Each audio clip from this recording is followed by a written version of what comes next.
Assalamualaikum warahmatullahi wabarakatuh. Waalaikumsalam Waalaikumsalam warahmatullahi warahmatullahi wabarakatuh. wabarakatuh. Puji serta syukur hanyalah milik Allah Subhanahu wa Ta'ala.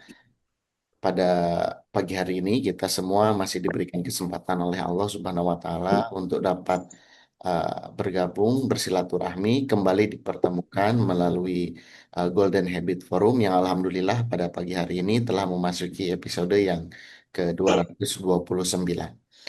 Salawat serta salam, mari senantiasa kita curah limpahkan kepada suri tauladan kita, junjungan kita semua, Nabi Allah Muhammad Sallallahu Alaihi Wasallam, kepada keluarganya, sahabat-sahabatnya, tabiin-tabiatnya, dan juga para pengikutnya hingga akhir zaman. Ibu Bapak, seluruh partisipan Golden Habit Forum, alhamdulillah pada hari ini, Sabtu 2 Jumadil Akhir 1447 Hijriah atau yang bertepatan dengan 22 November 2025 telah hadir bersama kita semua, Ustadz kita, Insya Allah yang akan menjadi pemantik oleh Ustadz Agus Sukaca yang akan menyampaikan topik lanjutan daripada topik minggu lalu, yaitu masih berkaitan dengan tauhid, menghindari ta'alluq pada manusia. Ibu Bapak sekalian, sebelum kita mulai, mari sama-sama kita buka kajian Golden Habit Forum pagi ini dengan melafazkan basmalah bersama-sama. Bismillahirrahmanirrahim. Bismillahirrahmanirrahim. Terus selanjutnya, waktu dan tempat kami persilakan kepada Ustaz Agus. Silakan, Ustaz. Assalamualaikum warahmatullahi wabarakatuh. Waalaikumsalam Waalaikumsalam warahmatullahi warahmatullahi wabarakatuh. wabarakatuh. Alhamdulillahirrabbilalamin. Assalatu wassalamu ala asyrafil anbiya wal mursalin. Muhammadin wa ala alihi wa sahbihi ajmain. Amma ba'd, Bapak Ibu, segenap partisipan Golden Habit Forum rahimakumullah yang alhamdulillah sebarannya dari ujung ke ujung Indonesia, mulai Papua sampai Sumatera. Saya lihat dari Sumatera Utara juga ada dari teman-teman FK, ya. Di tengah-tengah, ya, Jawa, Sulawesi, Kalimantan, alhamdulillah cukup lengkap. Ya. Eh, Moderatornya ini dari negeri seberang ini, dari Malaysia, Mas Iwan. Eh, Alhamdulillah kita bersyukur kehadirat Allah Subhanahu wa taala di pagi hari ini kita dapat kembali bersama-sama ngaji. Saya hanya mendahului, mengantarkan, menjadi pemantik. Nanti diskusi akan dilanjutkan oleh segenap partisipan, ya, untuk memperkaya wawasan kita tentang keislaman. Dan yang lebih penting adalah bagaimana kita menjalani hidup ini sesuai dengan yang dikehendaki Allah.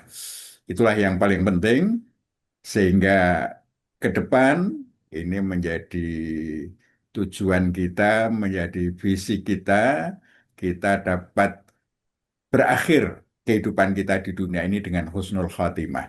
Ini top. Nah, ini yang Amin. seharusnya kita lakukan.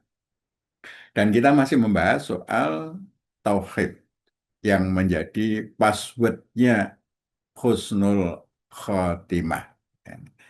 Baik, guys, sekalian, ini topik kita menghindari ta'alluq pada manusia. Nah, sebelumnya ini sedikit mereview dari apa yang kita sampaikan episode sebelumnya. Tauhid ini menjadi misi utama kenabian. Wa ma arsalna min qablika mir rasul illa nuhi ilaihi annahu la ilaha illa ana fa'budun. Dan kami Allah tidak mengutus seorang rasul pun sebelum engkau Muhammad, melainkan kami wahyukan kepadanya bahwasanya tidak ada ilah selain aku. Maka sembahlah aku. Ya, ini firman Allah. Ya. Nah, sehingga la ilaha illallah itu merupakan inti dari tauhid, yang ini menjadi syarat seseorang untuk bisa dikatakan sebagai muslim. Bersyahadat Syahadat pertamanya adalah asyhadu alla ilaha illallah. Nah, ini sekedar review ya. Penggunaan kata ilah dalam Al-Quran itu menunjuk pada 4 hal. Allah itu sendiri sebagai satu-satunya ilah yang benar bagi manusia. Yang kedua, benda, ya, berhala atau benda lain yang diperilahkan menjadikan orang mengabaikan Allah. Ini bahasan kita pada Sabtu yang lalu. Yang ketiga, ini bahasan kita hari ini, manusia yang kuasanya menyebabkan orang lain mengabaikan Allah. Dan yang keempat, hawa nafsu yang pelampiasannya mengabaikan Allah. Nah, insya Allah nafsu nanti menjadi bahasan kita pada episode berikutnya. Hari ini kita membahas tentang manusia yang diperilahkan. Nah, kalau kita bicara siapa manusia yang diperilahkan itu, ya, di antara manusia ada yang mendaku sebagai ilah. Ya. Siapa saja? Ini yang terkenal itu antara lain ada Namrud, ada Fir'aun. Ya. Kalau Namrud ini pada zaman Nabi Ibrahim, ya, ini diabadikan di dalam Quran surah Al-Baqarah ayat 258. A'udzubillahi minasyaitonirrajim. Alam tara ilal ladzi haja Ibrahim fi rabbih an atahullahul mulka idz qala Ibrahim rabbiyalladzi yuhyi wa yumit qal ana uhyi wa umit qala Ibrahim fa innallah ya'ti bisyamsi minal masyriq fa'ti biha minal maghrib fa buital ladzi kafar wallahu la yahdil qaumadz zalimin. Apakah kamu tidak memperhatikan orang yang mendebat Ibrahim tentang Tuhannya, Allah? Karena Allah telah memberikan kepada orang itu kekuasaan. Ketika Ibrahim mengatakan, Tuhanku ialah yang menghidupkan dan mematikan. Orang itu, ini orang itu Namrud ya, berkata, aku dapat menghidupkan dan mematikan. Ibrahim berkata, sesungguhnya Allah menerbitkan matahari dari timur, maka terbitkanlah dia dari barat. Maka heran dan terdiamlah orang kafir itu, si Namrud. Dan Allah tidak memberikan petunjuk kepada orang-orang yang zalim. Ini zaman Nabi Ibrahim, ya, ada Namrud yang mendaku dirinya sebagai sesembahan. Ketika diperbandingkan dengan Tuhannya Ibrahim mengatakan, ya, aku juga bisa menghidupkan, bisa mematikan.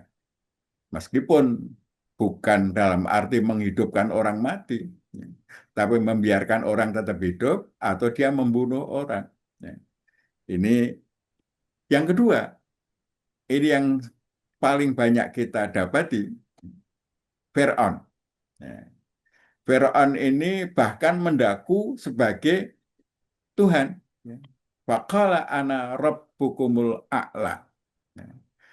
Fir'aun berkata, akulah Rabbmu yang paling tinggi. Ya. Dia mendaku sebagai apa? Rabb, sebagai Tuhan. Dalam ayat lain, ya, Al-Qasas 38, ya, waqala Fir'aun, ya ayyuhal mala, ma'alim tulakum min ilahin ghairi. Dan berkata Fir'aun, wahai para pembesar kaumku, aku tidak mengetahui, aku tidak kenal ada ilah bagi kalian selain aku. Nah, ini mendaku dirinya sebagai ilah. Fir'aun. Ini sesuatu yang apa yang diabadikan di dalam Al-Quran. Mengaku dirinya sebagai ilah. Tetapi ada juga dalam konteks ilah itu yang bersangkutan tidak minta untuk diperilahkan, tetapi umat yang memperilahkan. Contohnya orang alim, pendeta, ya, termasuk Nabi Isa, ya, itu yang diperilahkan. Ya. Quran At-Taubah 31, ittakhadhu ahbarahum wa ruhbanahum arbabam min dunillah wal masih ibna Maryam wa ma umiru illa liya'budu ilahan wahida la ilaha illahu subhanahu amma yusyrikun. Mereka menjadikan orang-orang alim, ya, ahli kitab dan rahib-rahib mereka sebagai rob-rob selain Allah. Dan juga mereka mempertuhankan Al-Masih putra Maryam. Padahal mereka hanya disuruh menyembah ilah yang esa. Tidak ada ilah selain dia. Maha suci dia dari apa yang mereka persekutukan. Jadi Bapak Ibu sekalian, ini orang alim, para rahib, para pendeta, itu oleh umatnya diposisikan menjadi apa? Arbaban, Tuhan-Tuhan, ya, di lain apa selain Allah. Nah, terkhusus yang mempunyai umat yang sangat besar, yang memperilahkan Isa, ya. Dalam Quran surah Al-Maidah ayat 116, ya. Wa idh qala wa idh qala Allah ya Isa ibna Maryam a anta qulta linnasi ittakhizuni wa ummi ilahaini min dunillah. Qala subhanaka ma yakunu li an aqula ma laisa li bihaq in kuntu qultuhu faqad alimtah ta'lamu ma fi nafsi wala a'lamu ma fi nafsik innaka anta allamul ghuyub. Ya. Dan ingatlah ketika Allah berfirman, wahai Isa putra Maryam, engkaukah yang mengatakan kepada manusia, jadikanlah aku dan ibuku sebagai dua ilah selain Allah. Isa menjawab, Maha suci engkau, tidak patut bagiku mengatakan apa yang bukan hakku. Jika aku pernah mengatakannya, maka tentulah engkau telah mengetahuinya. Engkau mengetahui apa yang ada dalam diriku, dan aku tidak mengetahui apa yang ada pada dirimu. Sungguh, engkaulah yang maha mengetahui segala yang gaib. Jadi ini posisinya Isa, Nabiullah Isa, diperilahkan oleh kaumnya, ya, oleh umat Nasrani. Padahal beliau sendiri tidak menghendaki untuk apa? Untuk diperilahkan. Beliau sebagai salah satu Nabiullah, Rasulullah, itu misinya tetap menyuruh, ya, mengajak umat untuk memperilahkan hanya Allah saja, tidak yang lain. Inilah Bapak Ibu sekalian beberapa bahasan Al-Quran tentang ilah, ya. Sehingga dari situ kita bisa mengambil suatu pelajaran bahwa bertakluk pada manusia itu pada intinya menjadikan manusia sebagai pertimbangan dalam berpikir dan memutuskan untuk melakukan atau tidak melakukan suatu aktivitas dengan mengabaikan Allah. Jadi orang terpaksa atau sukarela mengabaikan Allah karena ada orang lain yang punya pengaruh, ya, pada dirinya, maka dia telah menjadikan orang itu sebagai ilah min dunillah. Kalau kasus Fir'aun itu inisiatif dari apa? Dari pemimpin. Ya, dari Fir'aun itu inisiatif. Semua harus taat pada saya, ya, kata Fir'aun. Ya, semua harus taat pada Fir'aun. Yang tidak sesuai dengan Fir'aun, maka dia akan hukum. Hukumannya itu ngeri, ya. Dipotong tangan dan kakinya secara bersilangan. Ya, ini yang dilakukan oleh Fir'aun yang tidak taat. Ya. Padahal apa yang dilakukan Fir'aun itu berbeda dengan aturan-aturan Allah. Nah, maka Fir'aun disebut sebagai ilah. Ya, inisiatif dari Fir'aun. Tetapi bisa juga inisiatif dari apa? Dari rakyatnya, dari anak buahnya. Menyerahkan diri untuk tunduk dan patuh kepada apa? Kepada pemimpinnya.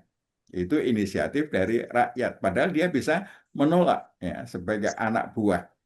Nah, ketika seseorang ya, menyerahkan diri untuk tunduk kepada manusia, padahal yang dimaui manusia yang ditunduki itu berbeda dengan ketentuan Allah, maka dia telah menjadikan manusia itu sebagai ilah. Nah, Bapak sekalian, ya, ketika misalnya ada orang menyuruh kita, apakah pemimpin atau orang dekat, untuk melakukan sesuatu yang dilarang oleh Allah, kita taat, maka sesungguhnya kita telah bertakluk pada seseorang itu. Nah, ini dalam kasus pekerjaan banyak terjadi, Bapak sekalian, ya. Ya, misalnya dalam sebuah institusi perusahaan, ya, membuat aturan, ya, bos membuat aturan yang kerja di perusahaan ini seragamnya membuka aurat, ya. Jadi seragamnya apa, pakai rok di bawah lutut, di atas lutut, ya. Kemudian lengannya you can see. Nah, ini ketika orang mau mengikuti itu, ini bos menyuruh untuk membuka aurat. Padahal Allah memerintahkan untuk menutup aurat. Perintah Allah diabaikan demi bos, maka bos ini kedudukannya sudah menjadi ilah. Ya. Dia sudah bertakluk kepada sang bos. Demikian juga dalam kasus-kasus yang lain. Ya. Jadi ketika aturan yang dibuat oleh manusia bertentangan dengan ketentuan Allah, kemudian ditaati, maka taat kepada orang yang membuat ketentuan berbeda dengan ketentuan Allah, itu artinya sudah bertakluk kepada manusia. Dan ini menjadi sesuatu yang serius, ya. Karena ini termasuk apa? Termasuk asyirk, ya. Termasuk syirik.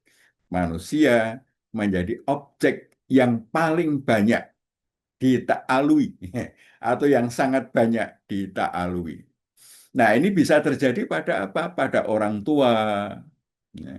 Orang tua membuat aturan-aturan yang berbeda, anak taat. Ya. Nah, orang tua ini juga bisa nenek moyang. Apa yang dikehendaki nenek moyang kemudian menjadi bagian tradisi yang tidak bisa kita hilangkan. Ya. Bisa dari suami, bisa dari istri, bisa dari anak, ya. Bisa keluarga, bisa teman, pemimpin. Ya. Pokoknya yang membuat pengaruh, ya, yang sampai mengabaikan Allah itu potensial untuk apa? Untuk menjadi ilah di luar Allah, menjadi tempat seseorang bertakluk. Nah, ini Pak Yus sekalian sebagai apa? Sebagai pengantar, ya, bahwa kita perlu bersungguh-sungguh untuk menghindarkan ta'aluk kepada selain Allah. Mudah-mudahan ya bisa dilengkapi para asatid, para kiai yang hadir di forum ini. Ada Kiai Mustain, ada Prof. Partino, ya, ada Kiai Jaidin, Dr. Joko, dan lain-lain. Dan lain-lain, ada Pak Rektor dari UM Palangkaraya, ya. Kemudian nanti bisa melengkapi supaya kita bisa terbebas, ya, dari bertakluk kepada manusia. Assalamualaikum warahmatullahi wabarakatuh.